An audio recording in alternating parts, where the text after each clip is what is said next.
Bueno, vamos a seguir revisando otros temas. Según la Federación Nacional de Trabajadores de la Salud, un 80% de los funcionarios del gremio han adherido al paro nacional, pero también queremos hablar de una convocatoria que hay para este fin de semana, que se llama No Más AFP, un movimiento que se ha tomado también en las redes sociales.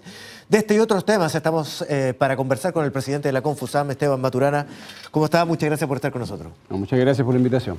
Bueno, tenemos esta marcha convocada, No Más AFP, un tema que siempre está presente en la discusión de los temas nacionales, a nivel de la gente, por cierto, pero que se ha incrementado durante los últimos días cuando se conocieron algo de las jubilaciones al interior de Gendarmería con funcionarios con carácter político, a los cuales se le había aumentado las remuneraciones y asignaciones, lo que terminó en una jubilación que está muy lejos de lo que recibe la gran mayoría de los chilenos. Uno debe considerar que lo que se sabe de Emiliano Late, lo que finalmente se filtra, es la gota que rebalsa el vaso y que genera niveles de rabia, de indignación y de furia en la inmensa mayoría de la ciudadanía.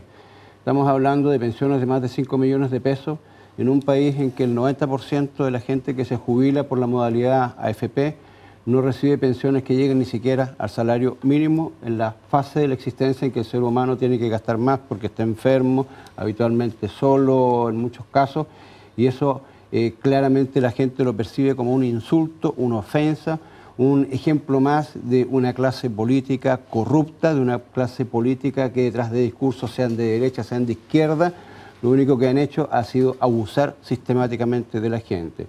Lo de las AFP constituye el negocio más brutal que existe en el Chile, que existe en América Latina y probablemente en el mundo, porque con los fondos de los trabajadores que están obligados a depositar mensualmente una parte de su remuneración en un fondo de AFP, las AFP hacen negocios espectaculares y que van a financiar a unas pocas fortunas. La familia Luxis recibe 6.000 millones de dólares de las AFP, otros reciben 4.000 millones de dólares. Se han entregado miles de millones de dólares de plata de los trabajadores para financiar las utilidades de la banca, del retail y de otros grandes negocios en el país, y los trabajadores con pensiones miserables. Eso no tiene nombre. Ahora, es un diagnóstico que se conoce.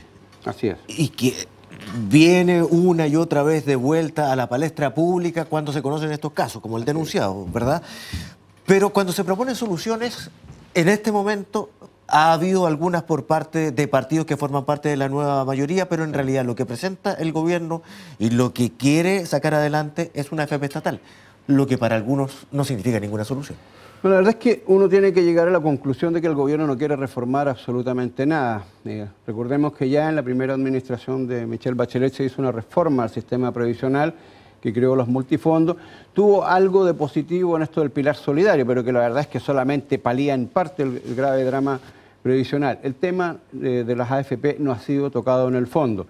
Las AFP van a seguir siendo un negocio y la propuesta del gobierno de una AFP estatal es simplemente seguir sosteniendo el negocio que para unos poquitos, para el 0,01%, 1.780 personas les significa ingresos mensuales de casi $1 millón. Eso es lo que se quiere mantener, eso es lo que se quiere sostener. Y obviamente en la clase política no hay voluntad de resolver un problema porque ellos son financiados por esos mismos bancos, por ese mismo retail, los casos Penta, Cabal, Soquimich, los nombres de Longueira y otros cuantos más, la propia gente de izquierda.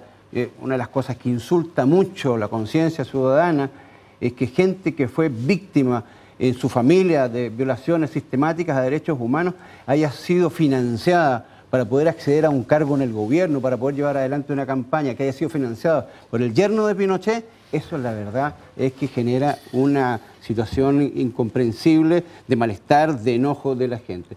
No creemos que haya voluntad en el país de avanzar a una reforma que nos permita tener un sistema de administración de los fondos de pensiones en manos públicas, que sea solidario, que sea tripartito y que nos permita tener pensiones decentes para la gente. No hay la voluntad política. ¿Cómo relacionamos a la Confusam con la marcha de No Más AFP durante este fin de semana? ¿Es una de las organizaciones convocantes?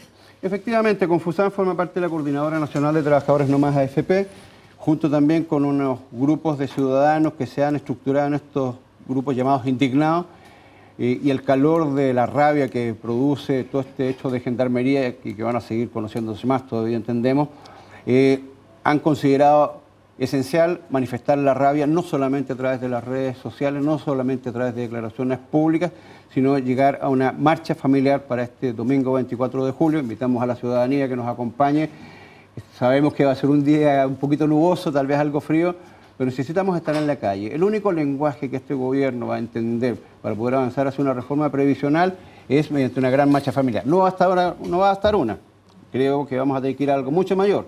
Creemos que va a ser esencial llevar al país a un paro nacional productivo de grandes proporciones para poder definitivamente obligar a las autoridades a tomar en serio el problema previsional. Si no hacemos eso, definitivamente esto va a seguir dándose vueltas en el tiempo. Perdone que pase a otro tema, pero estamos en un momento complejo en materia de salud, no solamente por lo que vivimos por el plan de invierno. Efectivamente se produce cada época de invierno por las enfermedades respiratorias y de hecho estamos con alerta sanitaria en algunas regiones. Y por lo mismo, algunos al interior de los centros de salud, del ministerio mismo, califican como imprudente este paro que se está efectuando por parte de la FENATS. Bueno, yo creo que lo que tenemos claro es que estamos frente a una campaña de invierno muy compleja, con un dato que no tuvimos en anteriores campañas de invierno, que es que una cantidad importante de adultos mayores están siendo afectados por cuadros neumónicos bastante complejos y que pueden incluso poner en riesgo la vida de las personas. Además de el VRS que ha estado circulando, la influenza humana y todos estos tipos de problemas que han generado un estado de tensión tremenda en nuestros servicios, particularmente en las urgencias. Estamos con un serio problema de camas y particularmente de camas críticas. Una persona con neumonía de avanzada edad puede sufrir un cuadro de insuficiencia respiratoria que lo puede llevar precisamente a la muerte y eso requiere de un tratamiento muy avanzado, muy complejo, las llamadas camas críticas. No las tenemos las suficientes porque no tenemos los recursos. Bueno, pero precisamente y obviamente en este escenario se han cerrado camas en lugares críticos como Valparaíso y Biobío. Por lo menos eso es lo que se informa. Entiendo que no tendrían por qué cerrarse camas, porque me parece ser que más allá de las razones por las cuales se haya convocado o no convocado esta movilización, en la que las responsabilidades del gobierno son claras. O sea, que hay acuerdos que no se han cumplido, hay situaciones laborales injustificadas e inaceptables, incluso transgresiones a la ley por parte del propio gobierno, que contrata a miles de personas bajo la figura de honorarios para funciones permanentes, siendo que la propia ley dice que los contratos honorarios son para funciones eventuales. Pero hay un proyecto de ley al que el gobierno ya le puso suma urgencia, precisamente el martes, y lo que hablaría de una voluntad de solución del problema. Claro, lo que pasa es que el gobierno reacciona habitualmente frente a las presiones. Desgraciadamente eso lo hemos aprendido, más allá de que sí, efectivamente, uno puede coincidir en que no debe ser muy bien visto llamar a movilizaciones en esta etapa, aunque entiendo que también los dirigentes de la FENATS han garantizado los turnos éticos, que es lo que habitualmente se hace en estos casos. Pero la verdad es que los gobiernos tienen la tendencia a reaccionar cuando ya el problema está instalado, cuando ya están convocadas las movilizaciones, y eso forma parte de una conducta que termina finalmente generando situaciones de esta naturaleza. Yo creo que lo que el gobierno debe hacer es resolver el conflicto por la vía de garantizar que se respeten los acuerdos cumplidos y que eso nos permita que el sistema pueda operar con completa y total normalidad para hacernos cargo del tema. Nosotros como Confusam, por supuesto, tenemos una mirada un poco distinta de las cosas respecto del uso de la movilización social. Somos un poco más prudentes, tal vez, en esto obviamente hay distintas miradas. ¿Usted coincide con ese diagnóstico? ¿Es imprudente? La verdad es que creo que es un poco complejo y no debe ser muy bien visto por la ciudadanía. Y si yo probablemente fuera papá o mamá de un bebé que está con problemas o soy hijo de un adulto mayor con complicaciones y veo que se podría afectar la salud de esta persona, ponerse en riesgo la vida de esta persona, producto de una movilización, por muy legítima que esta, no la voy a mirar con buenos ojos. Pero insisto, aquí hay una responsabilidad de gobierno que es clara en orden a que no fueron capaces de responder y evitar esto. Esteban Maturana, presidente de la Confusam, muchísimas gracias por conversar con nosotros. No, y nos vemos el 24 en Plaza Italia a las 11 de la mañana para esta inmensa marcha familiar que será la primera de muchas acciones más. Bien, que esté muy bien, muchas gracias. Gracias a ustedes.